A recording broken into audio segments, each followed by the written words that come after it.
Colleen Hoover is the kind of author du jour right now. Her books keep getting turned into movies.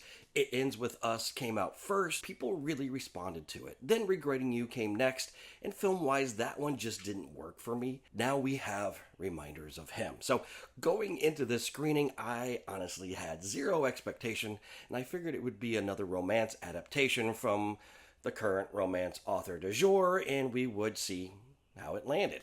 The story follows Kenna Rowan, a young woman who has just been released from prison. She returns to her hometown with one goal. She wants to see her daughter she has never met. While she was incarcerated, she gave birth into a premature baby and never even got a chance to hold her. That child has been raised by the parents of Kenna's boyfriend, and that boyfriend died in the accident that sent Kenna to prison. Kenna was driving under the influence when the crash happened. Her boyfriend was killed and she served years in prison. So when she comes home, she is not walking back into the normal life. She's walking back into a town that has already decided who she is. The grandparents, Grace and Patrick, have spent 5 years raising the little girl, and they blame Kenna for everything.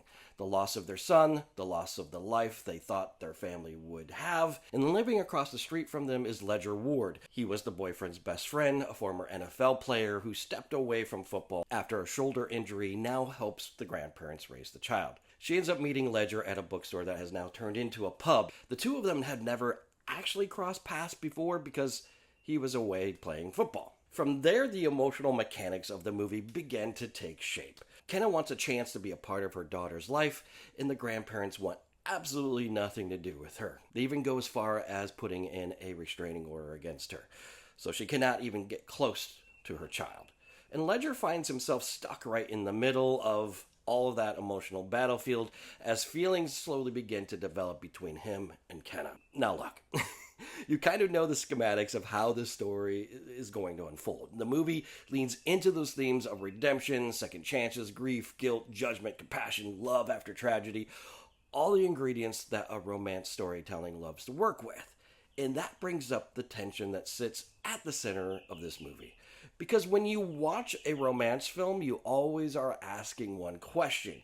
Is the emotional manipulation going to work? And I know that phrase sounds harsh, emotional manipulation, but honestly, that is why we go to the movies in the first place. You go to a horror movie because you want to be scared. You want to go to an action film because you want that rush of excitement. You go to a drama because you want to be pulled into someone else's emotional world. And when you go to a romance, you are looking for something very specific. You are looking for an emotional hug. And you want to feel the heartbreak. You want to feel the hope. You want to root for the central characters and emotionally fight alongside them while they try to find their way through. So the questions with Reminders of Him is very simple. Does it work? Because yes, the movie absolutely follows romance tropes. You can see the emotional beats coming. You know where the story is likely headed. The film even throws in little moments of comic relief here and there, just to keep the emotional balance steady. It is not trying to reinvent the genre, but here's the thing. Reminders of Him understands exactly what it's trying to be. It is not trying to be clever. It's not trying to twist the genre. It's not trying to shock you. It is trying to guide the audience through a very specific emotional experience.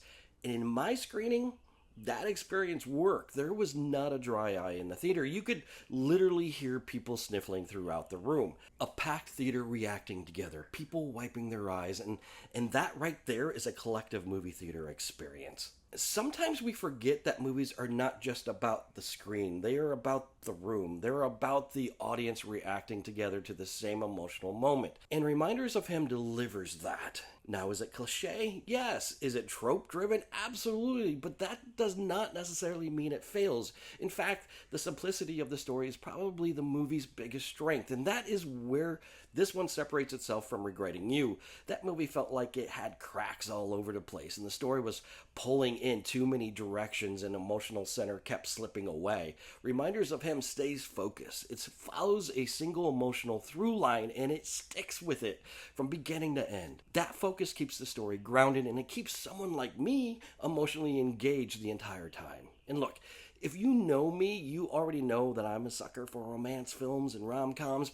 I like them. I always have. So when a movie leans into that genre honestly and confidently, I appreciate it. Reminders of Him does exactly what it sets out to do. It's a cinematic warm hug. It simply makes your heart happy. Now, if you have a hard heart, or if romance films are just not your thing, then this movie's probably will not work for you. It is not trying to convert the skeptics, but if you enjoy romance films, and if you like the idea of date night movie, if you like the idea of curling up on the couch with a box of tissues and letting the story pull at your emotions for a couple of hours, then Reminders of Him delivers exactly that. And sometimes that is enough, because movies do not always have to be groundbreaking. Sometimes they just have to make you feel something. Whether you embrace that or choose to be cynical about it, it's completely up to you. But for me, I embraced it. I appreciate you going on this film journey with me, and as always, be real. I've gone from hating you to wanting the whole world for you.